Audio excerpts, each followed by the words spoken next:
today? Yeah.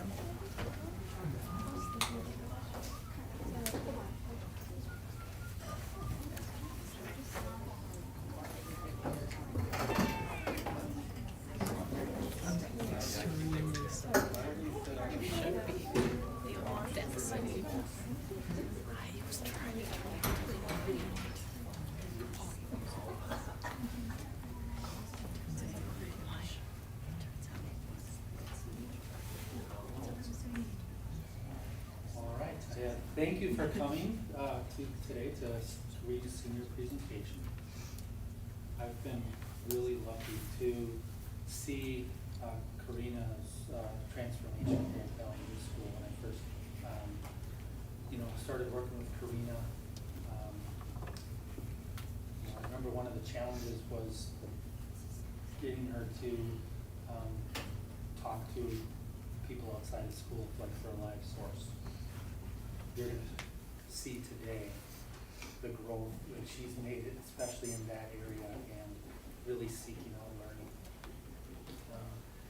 And also, I want to tell you, like, Carina wasn't sure about this project at the beginning of the year, if it was right, if it would be like a legitimate project.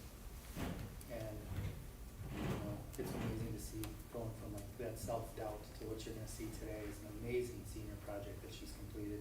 So proud of her, and can't wait for you to learn about what she did this year. So, Carina, Bryan.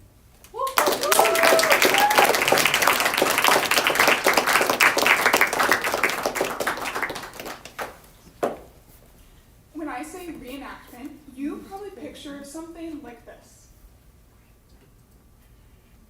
Or maybe something like this.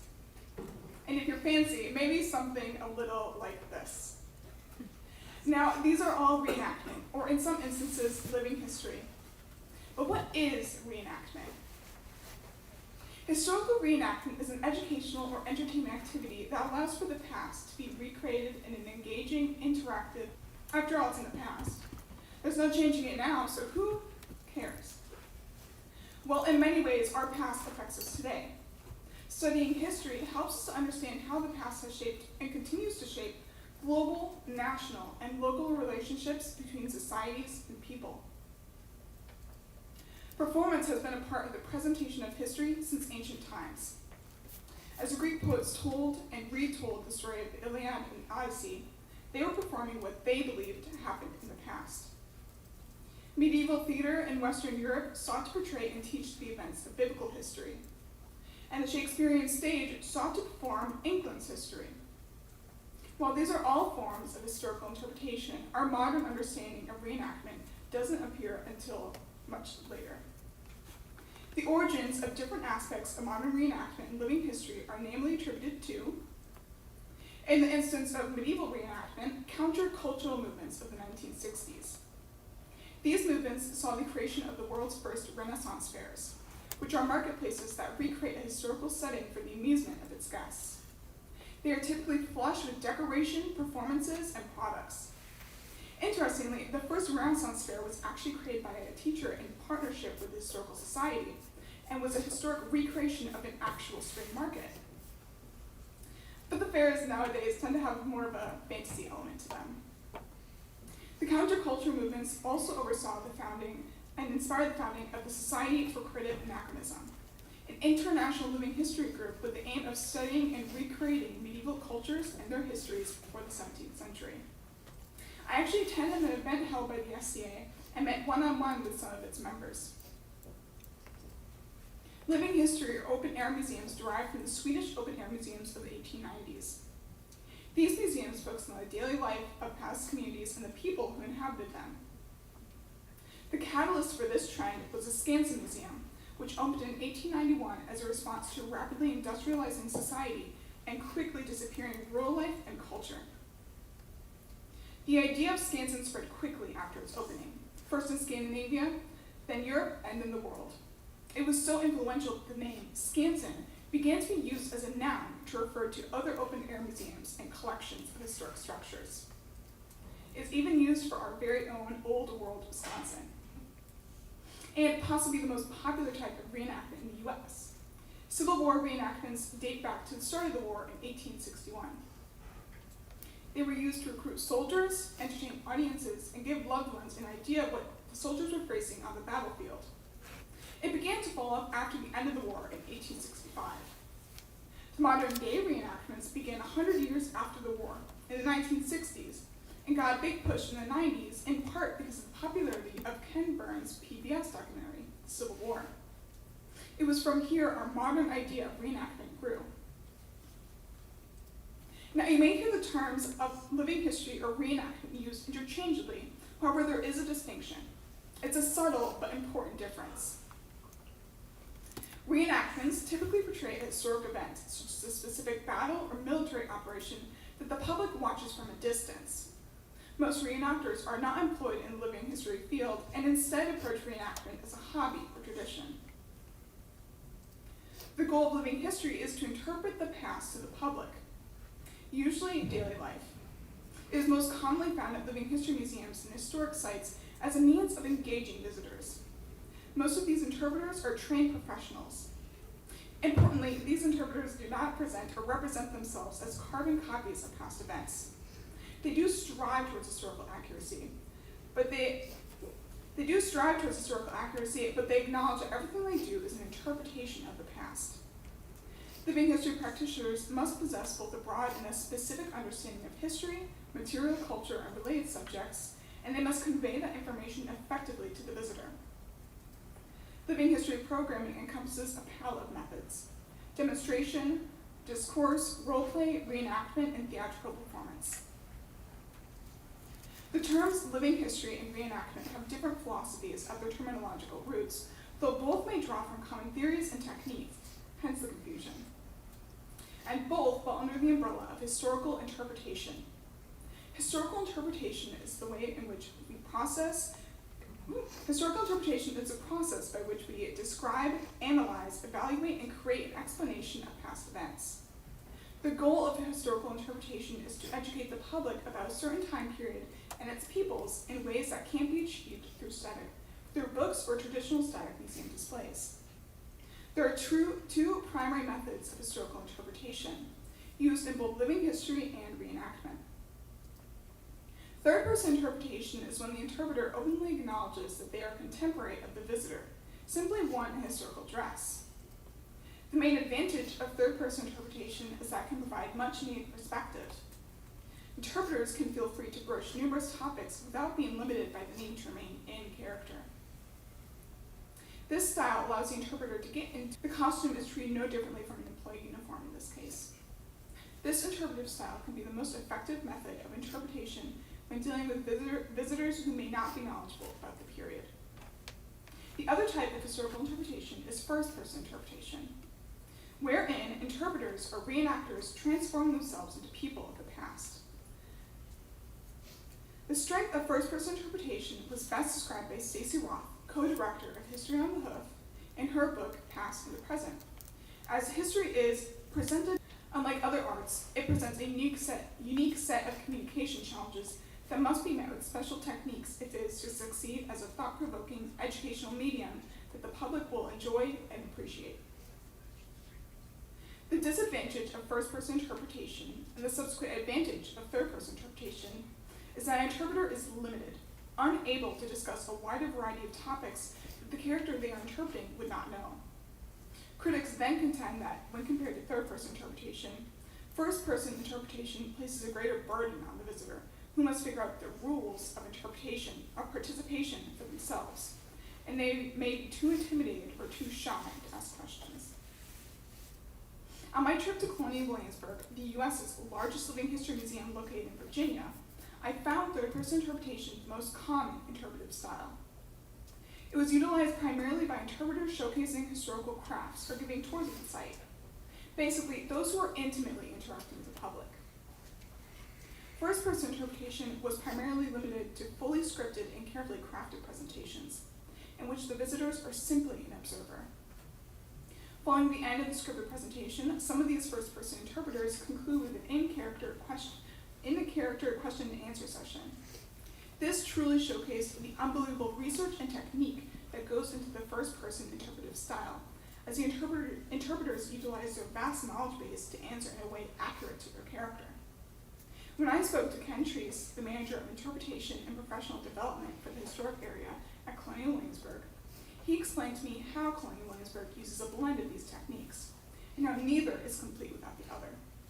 Because although third-person interpretation can answer any question that arises, it lacks the emotional depth and subsequent realness of first-person interpretation.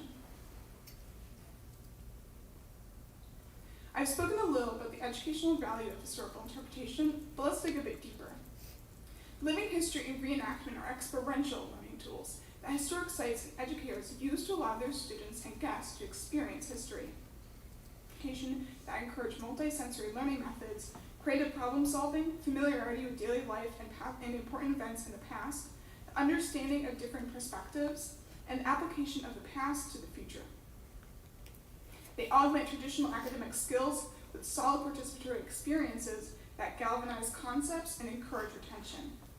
The only real limits to historical interpretation are the historic records that exist and human imagination. Despite the great values of interpretation, this style of learning has its fair share of controversies. Due to the nature of historical interpretation, keyword, living history and reenactment can fall prey to bias, selectivity, romanticism, among others. It is also important to recognize what kind of person or people are most represented in these spaces and who is not, as this can have a profound effect on the way that people view history. For instance, at the peak of the Civil War, the Union Army outnumbered the Confederates 2-1. But at Civil War reenactments, the scales tipped to the Confederate side. Similarly, a whole 10% of the Union Army was black, but black Civil War reenactors are few and far between. Patricia Davis, a professor of communication at Georgia State University, says that many black people aren't interested in reenacting because they see the Civil War as a history that belongs to white Southerners. Or they might be discouraged because they assume that many white participants want to be in an environment where they can be freely racist. The ones who do participate, she found, often do so because they are trying to educate people. Similarly, most indigenous reenactments also take place in an educational context. But even when these stories are shared, it risks turmoil. At an event reenacting the 1811 slave revolt known as the German Coast Uprising, roughly 300 black people gathered outside New Orleans and marched 26 miles, retracing the steps of those who partook in the event, in the revolt. Unfortunately, the crowd observing the reenactment was small. One observer disappointingly noted that the reenactors far outnumbered the observers. One of the most revealing quotes from this reenactment, said by an onlooker coming back from the reenactment, was, "I think it's authentic looking. I just hope it doesn't create any turmoil with the races. We usually get along pretty well." This is a quote from one man, but it's consistent with how many people still react to black history. While reenactment and living history have come a long way, non-white history is still treated as tumultuous and scarcely represented. Living history museums have done a lot to combat this within their own organizations and beyond. For example, Colonial Williamsburg in history was majority black, with many of its quite prominent white residents being enslavers. But during its beginnings as a living history museum, this was not shared, and the prevalence and dependence on slavery in the town glossed over. In fact, it wasn't until 1979 that Williamsburg began telling black stories. But even then, it was just disjointed. You may know Peyton Randolph as an esteemed founding father, the first technical leader of the United States as the first president of the Continental Congress. He lived in Williamsburg, and his home has remained one of the Living History Museum's staple tours. Originally on these tours, they spoke about his family, his career, house decorations, etc. But it was only once we got to the gardens that they mentioned the 27 people he enslaved in the home and the 82 others on his rural plantations. Nowadays, teaching about the institution of slavery isn't just relegated to a select few in the yards, fields, and kitchens. For Ken Treese, everything was touched by slavery, and we need to be able to bring that to every narrative. At Colonial Williamsburg today, this means everyone talks about slavery everywhere. Colonial Williamsburg has since made great gains in the portrayal of enslaved peoples, African American history, culture, and religion. but there is still more to be done. Academic historians and living historians. Studies indicate that this tension between living history and academia is largely due to a mutual desire to educate the public about history and to do so in an authentic manner. Many detractors of the use of portraying historical characters at museums and historic sites simply dislike the concept of costume simulation because it can't, and will never, be a perfect reproduction of the past. To this point, I would like to share one of my favorite quotes written by Stacey Roth again in her book, Past and the Present. History is not the past. It is interpretation of the past, ever shifting because our uses for it change. We would have to abandon the entire practice of history if we allowed guilt over our inability to uncover the absolute truth to dismay us. These were considerations I made in my reenactment, because if you don't know the pitfalls and criticisms, you can't avoid them. That's why we study this side. Of course, you can't avoid them altogether, but being aware allows you to critically analyze your own work. When I create my reenactment, I need to be critical and understand what ways my reenactment could be challenged or seen as not professional, and these considerations went into writing and planning. With this in mind, you may be wondering about the process of orchestrating a reenactment. I will use the servant story I created as an example. To begin, you must first know what you want to reenact. For us, this was servant life at the Hearthstone Historic House Museum. Next, I'm going to share with you a handy-dandy formula that Cantrice shared with me. KR plus KA plus AT equals interpretation. I know it doesn't look like much right now, but it'll make more sense in a second. To start, you must first know your resource. For me, this meant familiarizing myself with the history of the house as well as servant life in the upper Midwest and beyond. Some of my primary sources for this was my project mentor, George Schroeder, the executive director at Hearthstone, who I worked very closely with on this entire project, and shared with me the information on the house. I also read the master's thesis of Hearthstone's archivist, Anne Larson, on servant life in the upper Midwest. There were also these two books that George lent me. Voices from Backstairs was particularly helpful. With this information, I had the majority of my research done and only had to do some reasonably minor research on other topics to make certain that I could accurately portray the activities and events happening during the tour. And yes, I did this on top of the research I had already done for this project, harassment and misogyny. Once you have this, you must next know your audience. For us, this meant middle and high schoolers, and eventually the public. There were multiple considerations we had to make so that we were authentically representing the past while maintaining an age-appropriate presentation. We had to illustrate the difficulties of Victorian life without being overly crass or crude. We also had to make it interesting enough to keep the attention of teenagers, a very difficult notion if there was one. And finally, AT, apply appropriate technique. For this, we had multiple choices. We could do entirely in third person, entirely in first person, or a mix of the two. I crossed out third person interpretation pretty quickly, as I wanted the servant's tour to be a look into daily servant life, preferably with the servants. Initially, I thought I would do a mix of the two, possibly making the tour guide work in third person and the rest in first person. But I wasn't very fond of the idea. Eventually, we came to a decision. For the purposes of the servant's tour, which was to showcase the lives and hardships of domestics, first-person interpretation was chosen as the interpretive technique. We then decided that the tour would occur under the guise of a job shadow, with the housekeeper giving the guests a tour of the house and evaluating them based on their performance for the tasks given to them. After we had this basic idea, George and I had a couple brainstorming sessions, jotting down any ideas we had for activities, the layout of the tour, and scenes. I then began writing in full. This was difficult for me as I had never written anything like this before. I was very lucky to have support from so many people, which helped me make it through. My next step in the process was meeting actors and setting up rehearsal dates. The actual dates of the reenactment had been predetermined months before, so I didn't need to worry about that. I chose students from being asked to act in a reenactment. At the rehearsals, we familiarized everybody with their scenes, props, and got them historically adequate costumes. The first official playthrough of the servant's tour was a little rough. I was very nervous and forgot a couple of lines, and there were a couple things that we ended up changing just to make it run a bit smoother. But after this first hiccup, it went great. I noticed that all the actors seemed to become really comfortable in their roles and enjoy themselves. I know I sure did. One of the edits that we made that I was pretty happy with was changing where Maya and Lulu began their gossiping scene. The way it was originally written, the scene began in the upstairs sitting room. This is always a little awkward though, as I need to wait for the visitors to stop moving before they could begin their scene. In the last couple of tours, I instead had them start on the stairs, where guests can't see them, but they can see the guests. Once the guests were in place, they would walk down and begin their gossip sesh. This made the tour feel more cohesive and satisfied one of my personal goals to make the tour feel dynamic and like people were always coming and going. As a little treat for us on the last day of tours, we ate a Victorian lunch and went for a little walk all dressed up, cloaks and top hats included.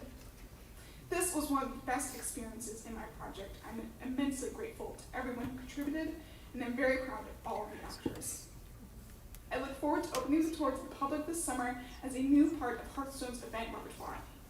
Some of the original actors may even do it again. Now, you may be wondering what I'm wearing and why I'm wearing it.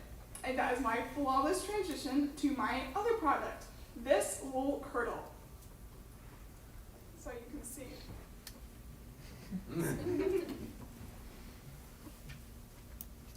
The kirtle, or sometimes referred to as the Gothic fitted dress, is a fitted tunic-like dress with variations found from the 1350s all the way up to the 1650s.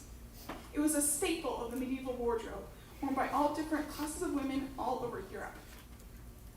Typically, a chemise or underdress is worn underneath, which I am. An overdress, such as a houppelandier or cotehardie, would be worn on top when needed. I am also wearing a veil, wimple, with a Saint Brigida cap worn underneath. All these were commonly worn by women throughout the medieval period, and were worn in numerous variations. The veil could be a rectangle, half circle, full circle, ruffled, pleated, etc.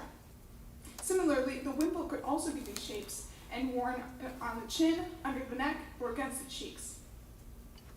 The Saint Brigida cap could be worn on its own or worn underneath a veil or wimple as a structure to pin onto. Me creating and wearing this isn't just for some added visual interest.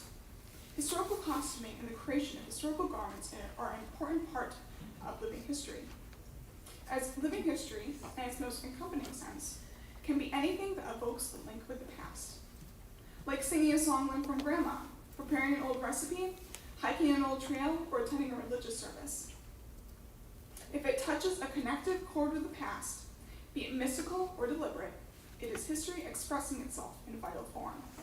Can you guys tell I like this book? Thus, historical crafts such as the creation of historical garments are living history. But why did I choose the kirtle? Well, there were a couple of reasons. First is a full dress. Unlike in the Victorian era where you would need to make a bodice, sleeves, and skirt, all of which with pretty serious detailing, pleating, and other difficult components, the kirtle is one moderately simple garment. Secondly, it needed relatively few special items, especially when compared with the ones necessary to make something like a corset, for example. Thirdly, the kirtle was a foundational garment that could be worn on its own or paired with an overdress.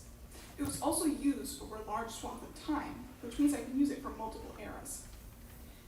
And fourthly, because it was easy. You made this fast words. Through the course of creating and researching the kirtle, I learned about the types of fabric they used, how wide that fabric was, the functionality of the fabric color, how they draped and drafted patterns, fashion, technique, among others. All of this gave me a better understanding of how the people of the 14th century lived and what they valued. I would like to note that it did not need to be 100% accurate for me to learn something from it. Now, I spoke a little about my process throughout the speech, but I wanted to go more in depth with some of the things I did differently and how they helped me. Let's start with my notes. I took notes on Google Sheets. The format was inspired by Rosie's notes that Lydia shared with me earlier this year. However, I did end up making some major changes. One of my biggest changes was the addition of the question-answered/related section, seen on the far right. I assigned numbers to all of my research questions, and as I researched, I would take note of which question each note was related to and mark it here. This was extraordinarily helpful for finding information quickly and when looking for blank spots in my research. I also planned quite extensively throughout this project. I scheduled project phases, wrote reminders, schedules, and ideas on my notes app, and my secret weapon, my home planner. This was something I created way back in the beginning of quarantine, and has been my faithful companion ever since. It was styled after the weekly planners that used to be handed out during Monday morning meetings, however, it's undergone some pretty major changes throughout the past 2 years. Since it's on Google Sheets, I'm able to easily look back at past weeks and check my past and future goals. It was very important to me that I participated fully in my project topic this year. To do this, I saw multiple reenactments and events put on by other organizations, like those at Heritage Hill, Old Wisconsin, Colonial Williamsburg, the SCA, among others. It was also important to me that I participate in some myself. This is how I made my initial connection with Hearthstone Historic House Museum. In volunteering with them, I've helped out with 3 events, excluding the service tour. These were Haunted Hearthstone, Victorian Christmas, and Murder Mystery. Due to my service, events I attended, and many, many emails, I met with a lot of people throughout this project. I think my final number of live sources, who I consider to be specifically the people I met with prepared questions, was somewhere around 15. I know that is a crazy number. If 7th grade me heard me say that, she would probably promptly throw up. In all, I am so pleased with this project. I met so many wonderful people and had so many awesome experiences. Over the course of this project, I feel I have grown both academically and personally. After graduation, I plan on taking a gap year. However, it may be more like a gap 6 months. I am very eager to start. After which, I will be attending college for public history. In the meantime, I will continue volunteering and helping to create programs at Hearthstone. With luck, I will also return to Colonial Williamsburg, check out their college, and reconnect with Ken Treese and others. One of the great things about this project was the vast amount of connections I made with professionals in my chosen and hopeful career. I hope to remain in contact with at least some of them throughout my schooling. This has been a transformational project to say the least, and I couldn't have done it without all the help I received. I don't think I can thank everyone who helped me or supported me in this project, unless you guys would like to listen to me drone on for another 15 minutes. But there are some that I would like to give a special thanks to. First, I would like to thank my brother, Crispin, and my sister, Caitlin, for all their support throughout this project. My mom for allowing me to drag her with me to Colonial Williamsburg, and for her unconditional love and support, and my dad for his love and support. All of the actors that participated in the servants tour, you guys were awesome. Lydia for being a great friend and confidant. George Schroeder and Hearthstone Museum for all their help and encouragement. And finally, a very special thank you to Mr. Froke. Over these past 5 years, you have been a wonderful advisor to me, and have supported me through thick and thin. I wish you well on your post-teaching journeys. As for all of my other live sources, supporters, and friends, even if I did not acknowledge you by name, please know that I greatly appreciate all of your help. I genuinely could not have done this project without each and every one of you. I sincerely thank you. As you've no doubt learned throughout my presentation, historical interpretation is a strange, fickle thing. As such, I feel it's only appropriate that I end my lecture by restating this quote. History is not the past. It is an interpretation of the past, ever shifting because our uses for it change. We would have to abandon the entire practice of history if we allowed guilt over our inability to uncover the absolute truth to dismay us. Sometimes this is a difficult pill to swallow. It's easy to want to attach a right and a wrong way of doing things to history. But as I have learned, it's not the correctness that matters, it's the outcomes. If, as living history practitioners or reenactors, we are able to make the past just that much more interesting, or give just one person new insight, it is worth it. Thank you all for your attention this afternoon. I will now take questions.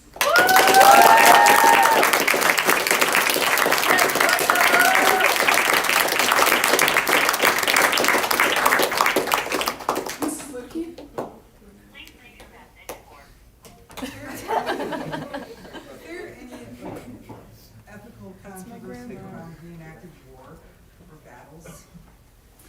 Mrs. Lubke asked if there's any ethical controversy around reenacting wars and battles. There most certainly is.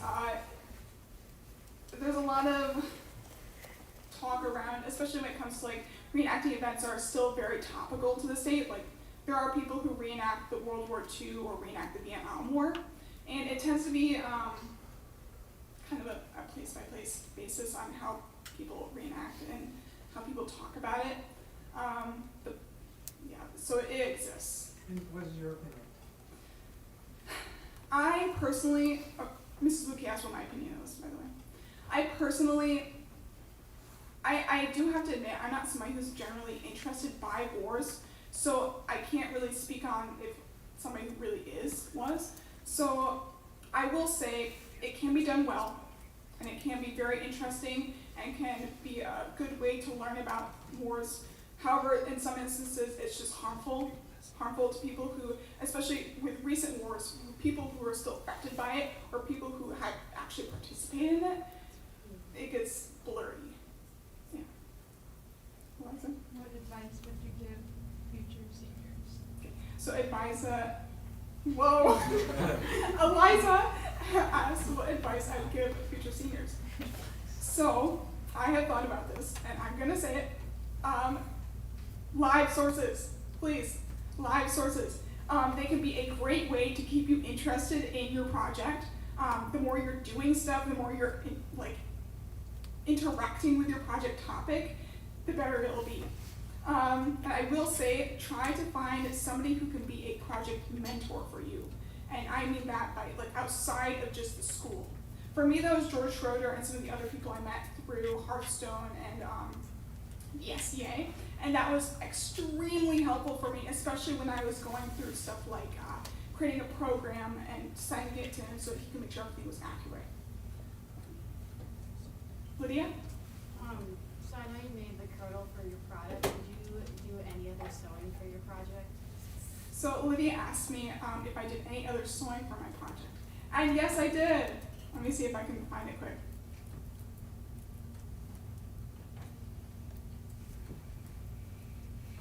Give me a second. Here we go. Okay, so, fun story. While we were getting all the costumes ready for the actors, we found out that we were short on aprons. And I decided to take it upon myself to make one. I did this with no pattern. I really winged it, and if you look closely enough, you can tell.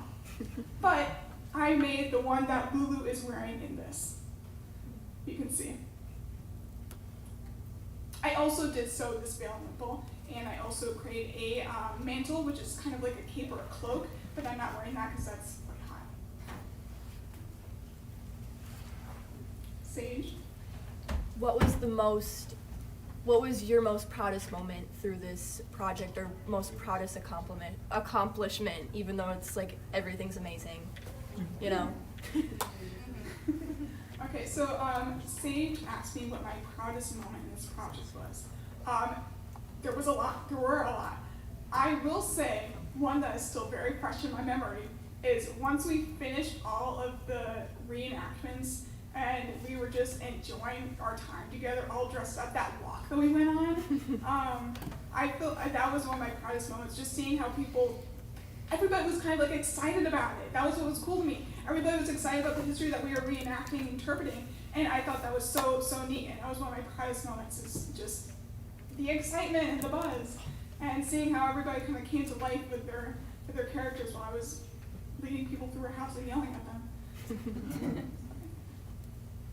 Jordan? How heavy is your outfit? So Jordan asked me how heavy my outfit was. I cannot say at the top of my head. It's definitely heavy. Oh, it's heavy. This was made out of medium weight wool. It's a dark indigo wool serge. And so I want to say, altogether, I got 5 yards of it. That must have been like 15 pounds. And I want to say that this maybe is like 5, something like that. But it doesn't feel heavy, really. It feels kind of like feels comfortable. Trent? Did you learn any repair techniques that they would use historically for clothing? So Trent asked if I learned any repair techniques that they use for historical clothing. There were some. there were some, I thankfully did not have to do too much of that myself. However, if you do look, there's like a little bump, but it's kind of hidden by the belt. There's a little bump where one of the gores meets, which is one of those triangles, where I accidentally sewed it up wrong, like a little bit wrong, and so I just sewed the raw edge back into the dress. So that would be something that they do where it's kind of just a piece-by-piece basis. But there's also something called like piecing, where you're attaching, where you cut too much fabric off and you kind of have to attach more on. But that's kind of the base, most of it. Interestingly, a lot of the repair stuff that we do, that they did, is still commonly used now. So, not too much new stuff, but interesting stuff. Aiden? In crafting the reenactment, what would you say was one of the biggest roadblocks that you ran into in crafting that, and how did you overcome it? So Aiden asked me what were some of the biggest roadblocks in crafting the reenactment. How did I overcome it? I will say I had a lot of difficulty trying to make it seem Victorian, if that makes sense. I had all the information to do it, but actually like putting it onto paper and especially with like talking and like making sure that it sounded Victorian without being like so Victorian that people had no idea what we're talking about was really hard. And I was very lucky, again, that's part of the writing process, that George was able to help me so much with that. And, you know, at a point, it was just kind of chug through it and just get her done, which kind of worked, but, you know. The fabric was wool, right? Do you want to talk about how much care you had to put into making, like, getting that wool ready? Because I remember very clearly. Yeah. Okay, so Caleb asked the care of the fabric and how to get it ready for sewing. So I had to wash the wool first because, as I'm sure most of you know, wool shrinks. And I could not put it in an actual washer, and I definitely could not dry it. That would get damaged all. And so what I had to do was I had to fill up a bathtub full of hot, warm water and put it all in and let it soak until the water was like cool. And that ended up taking like a day. And then I had to put out a bunch of towels and lay it flat. And then leave it so it can fully dry. And I had 5 yards of this, by the way, guys, which is like 15 feet. And I had to figure out where to put that. And that actually was one of the hardest parts about doing this.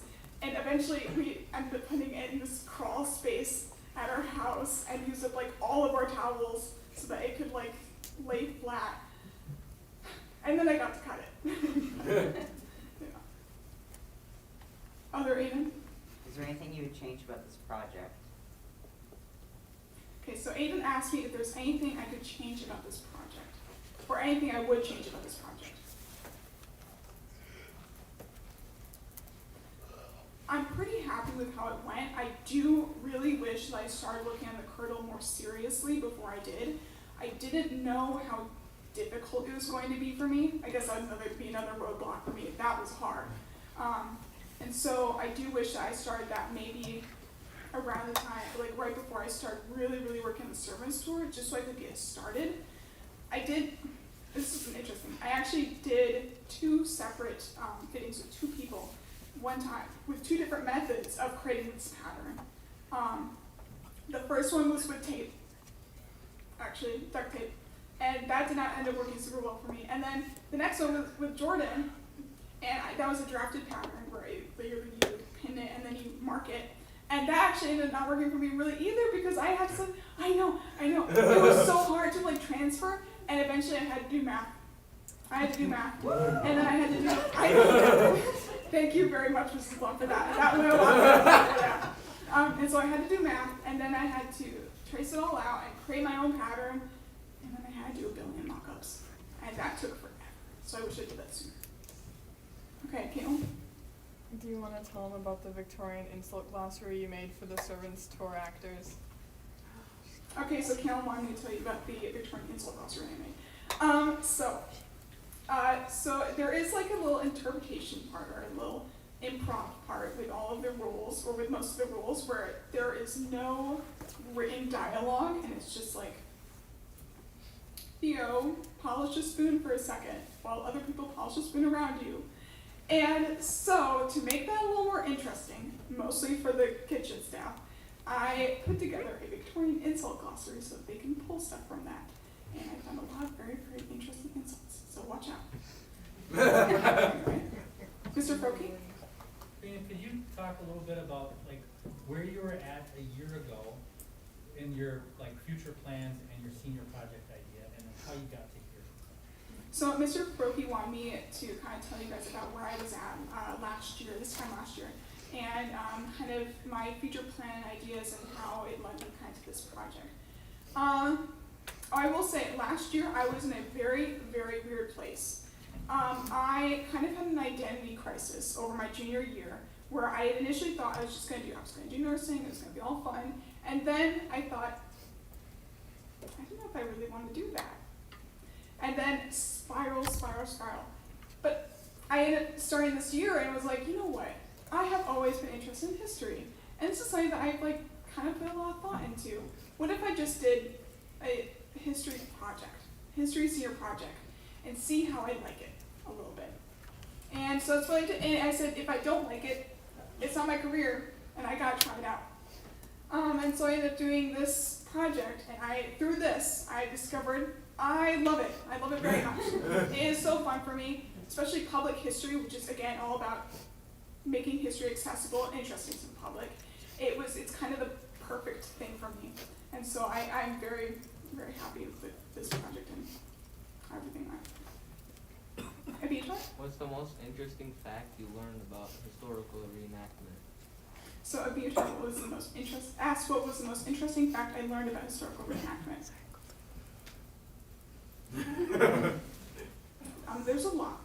The thing about historical reenactment is that there almost isn't that much like facts about it, aside from just like kind of the main stuff, like, oh, it's been used for centuries and that kind of thing. It's a lot of philosophy and like, there's like how you would do it and that kind of thing. But I will say, I did think it was interesting about the kind of where the living history museums came from, and like Scansion and all that stuff, because that's kind of become very, very influential. I thought that was really cool. I'm just wondering, I need to know, what was, okay, so after like writing the entire script, what did you find was like your favorite thing, like that you wrote on the script as like a quote? Okay, so Lulu asked me after I wrote the script, what was like my favorite thing that I wrote, or like a quote. I'm trying to think back. Give me a second. There were a couple of snide remarks that I enjoyed. I think adding some humor into it was pretty fun. I want to say, I kind of liked how I did the dialogue with the cook and the scullery maid, where they're kind of going back and forth. And I like the little chide remarks, especially where at one point the housekeeper leaves and is like, I wanted to reiterate our rule of proper language, and like right at the scullery maid. I thought that was funny, and so that might be one of my favorites. Mr. Frokie again. So Carina, I can't help but think about that very, very first live source interview that you did. I think I got you to go into the library and make a phone call many years ago. And then I think back to now, like, how did you manage all of these live source interviews, and like, how did you document them, and how did you use that as research? What did that look like for you? So Mr. Frokie asked, going back to kind of how I was in the first year, where it was very much a struggle to get me to even do a phone call, and how I approached kind of live sources this year, how I got research from them, how I took notes on it, and all that kind of stuff. So this year, one of the biggest things first for me was to go and look at events that were happening, and to go and find organizations. And so I would send out these emails, and I made like a template for myself, and I would go, hi, I'm Carina from Valley New School, and I'm doing my senior capstone project on blah, blah, blah. And then I would go, I'm planning on coming to your event on da-da-da. Would I be able to meet with somebody prior to this event, or do, like that? And then I would get response. I only got I made many of these emails. I only got one place that did not get back to me, and everybody said yes. Another thing I want to say is people want to help you in your senior project. Keep that in mind. And so once I had all, and then I would put together these dates onto my planner, and then I just kind of go out. And the neat thing was is that through doing this, especially at Hearthstone, I met more people through connecting with this, who I then interviewed and then got help from. But the way I actually did interviews was I had this little voice app on my phone. I think it's called Samsung Voice. And I would record them. And then I could just focus on just the questions I'm asking them, their responses, and how I can move the conversation forward. And then I just had that. And so I could, whenever I wanted to, look back at that, listen to it, do quotes, as you heard here. And it's, yeah. Aiden? Favorite thing someone said during or after a tour? So Aiden asked the favorite thing that somebody said during or after a tour. You know what? I know there was one. Give me a second. This is not something that I've really thought about that much. Oh, when people would leave, and I would be like, thank you for coming in, or something like that. And they're like, thank you, Mrs. Schmidt. I love that. When they were like, playing it back to me, that was fun. Yeah. So that was my favorite. Lydia? What was the best advice you got for this project? Okay, so Lydia asked me what was the best advice I got for this project. And I'm gonna say in the very beginning of the year, I had a meeting with Mr. Froke, and he saw my initial plan for this year and all the stuff I was going to propose, and told me, you don't need to do that much. You do not need to have 8 billion credits this year. You just need to get through it, and you don't want to overdo it for yourself. And so that was really, really, really helpful for me because I scaled back all of my other projects so I had time to do this and do it well. And it's worked.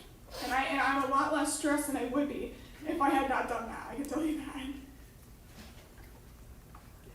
Caitlin? How many hours did you end up having, like, by this point in your in your senior project to, like, if you don't know the exact number, then guess. So Caitlin asked me how many hours I have at this point in my project. Over 650.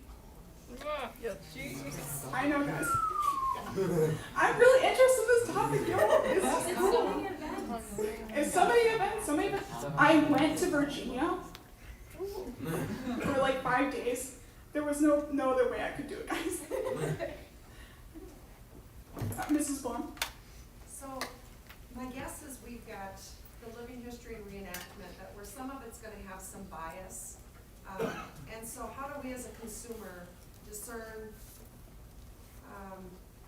the best interpretation we can that takes out the most bias? So if I'm looking for a reenactment to attend as a tourist, how do I? So can you clarify just a bit? Do you mean like, how would you recognize a biased interpretation, or? That, or how would I do my pre-research to determine which reenactment is going to be the most authentic to the history? So Mrs. Blum asked, how would, as like a tourist, how would you do your research or pre-research to recognize what would be the most accurate to history in terms of reenactment interpretation? I would say it tends to be hobbyist groups, like, especially like most Civil War reenactments, tend to be the ones that fall most prey to bias and selectivity, as kind of is the nature of it, if so. But living history museums and historic sites tend to be the most accurate because they'll already have all of the historical records for that place, and then also most of those are professionals when they're putting it together. So if you're trying to avoid, of course, bias always will come in. There's no way that you can really stop it, unfortunately, in some regards. But those tend to be the best if you're looking for a historically accurate representation. Lydia? I was just looking at the slide, and I was just wondering, what material did you make the apron out of? how long did it take you to make the apron? Okay, so Lydia asked me what material I made the apron out of and how long it took me. The material is it's like a muslin cotton. I just got a really nice cheap one and went at it. And it took maybe 20 hours. I did it without like a pattern or anything, so it was kind of just putting it all together. But that 20 hours was done over the course of like 3 days. So 7 hours a day. yeah, it probably was more because one of those days I was working throughout this entire time too and going to Hearthstone, so it was a lot. But, Aiden? Favorite opportunity you've had because of this project? Ooh. So Aiden asked me my favorite opportunity I've had because of this project. I will honestly say writing programs at Hearthstone genuinely has been awesome, honestly. It has allowed me to, and I got that through volunteering and through talking with them about my project and my ideas. And through doing that, I've opened up an aspect. As a public historian, you would write this stuff for museums. And for me to be able to have the ability to do that and to try it out before I actually even like get to that level in like college and stuff, it's awesome. It really was awesome. And I think that was one of the best. Yeah. Jack? Any advice for fellow Psoas? So Jack asked me advice for fellow Psoas.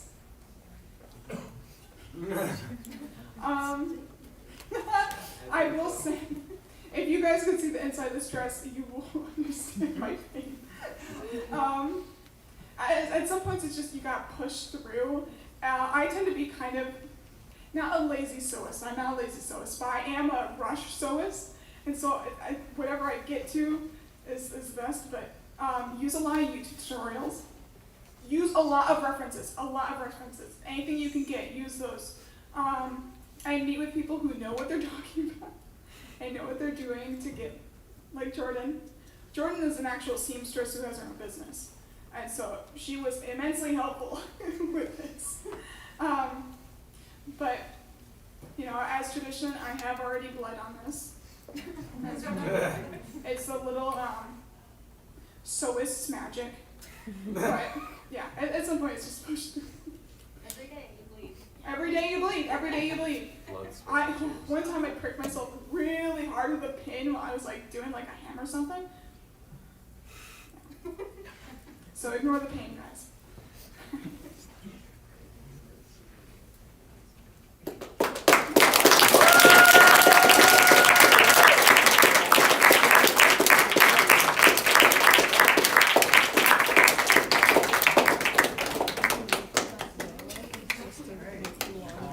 Thank you, everyone. You know what to do.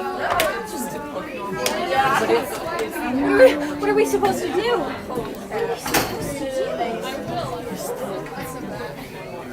will.